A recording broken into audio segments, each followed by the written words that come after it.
Janubiy Koreyada ota-onalar odatda dam olish kunlarini farzandlari bilan birga park, muzey yoki bo'lmasa bolalar kafesi, kids kafega borishni afzal ko'rishadi. Yomg'ir yog'ganligi sababli bolalar kafesiga borishga hamda ushbu videoni sizlar bilan ulashishga qaror qildim. Avtobusga chiqib, berilgan manzilga ham birpasda yetib keldik. Binoga yetib kelib 3-qavatga elevatordan ko'tarildik. Nihoyat yetib keldik. Liftdan chiqishimiz turishda bizni kassa kutib oladi. Kassadagi opalarning muomalasiga gap bo'lishi mumkin emas. Kids kafening qimmat qimmat emas. Narxlarini video oxirida aytib o'taman. Ko'rib turganingizdek, bu Kids kafemiz seshanbadan jumagacha 11 dan 8 gacha, hafta oxiri esa 10 dan 20 gacha ishlar ekan. Yaqin ichimliklardan deyarli barchasi bor. Bu aslida ko'proq bolalar uchun, ya'ni vitaminli hamda ota-onalar uchun esa kola, boshqa gazli ichimliklar ham mavjud. Janubiy Koreyada turar joy mulklari juda qimmat bo'lgani hisobiga biznes egalari har bir santimetrdan juda ham unumli foydalanishadi. Video davomida ko'rib turganinglardek har qanday bo'sh joyga unumli foydali ma'lumotlar, ya'ni gamelar qo'yishgan. Bu shunchaki hammasi bolaning aqliy rivojlanishi uchun o'ylab topilgan. Undan tashqari hattoki gilam o'rniga chorraha belgilari bilan yasatilgan gilam qo'yishgan.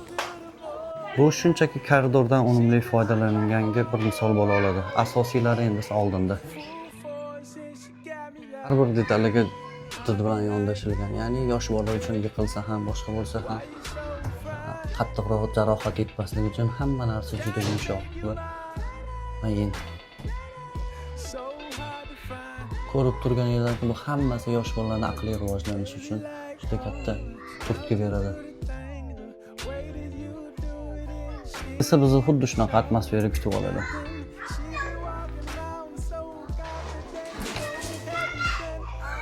Shu hali aytganimdek, dinozavrlarga bu Koreya yoshlari bir boshqacha mehr berishgan. Bundan tashqari ota-onalar uchun alohida kofelar ham mavjud. Bu hammasi bepul.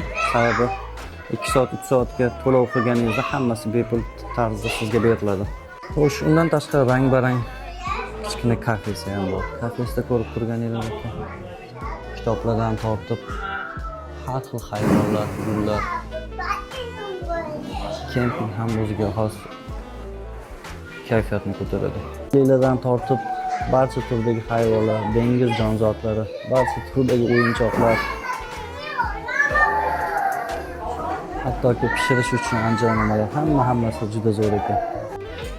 Bu joy nomi Beng Beng ekan.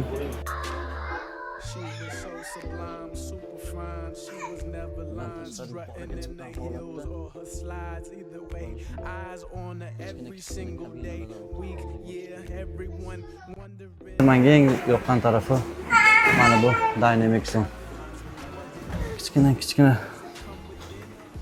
sakrab o'ynab, undan tashqari mana shu joyda bolalar uchun zo'r aktivitelardan ko'p toklarni basketga tushirishadi. Yuragida o'ti bor yoshlar uchun esa mana bunaqa alpinistlar uchun alohida joy bor. Mabodo yiqilib tushsa, mana bunaqa yumshoq joyga tushadi. Bu hammasi yoshlar uchun o'ylangan. Yoshlar iqtidori, yoshlar aqliy rivojlanishi uchun qo'yilgan kichkina bir kids kafelardan bittasi. Mana ko'rib turganingizdek, bolalardan xursand odam yo'q. Undan tashqari esa orqa tarafda ota-onalar uchun alohida kichkina o'tiradigan joy bor. Sababi ko'p ota-onalar hafta oxiridan ishlashligi mumkin.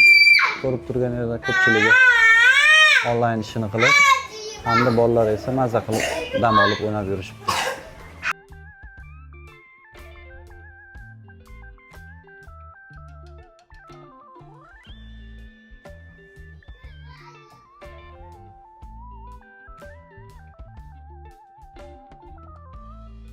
İki soat mazza qilib o'ynab, endi sekin uyga qaytamiz. Qadiyobisida. Taxminimizga 2 soat o'ynashimiz. Koreys pulidan 17 ming, O'zbekiston pulida esa raqamsamda 155 mingga tushdi. Sog' bo'linglar, salomat bo'linglar. Qisqa qilib aytganda ham bolalar, ham ota-onalar uchun mazza qilib dam oladigan joy. Albatta barchani shunaqa joylarga taklif qilaman. Video haqida fikringizni izohlarda yozib qoldiring. Keyingi videolarda ko'rishguncha xayr, sog' bo'ling, salomat bo'ling.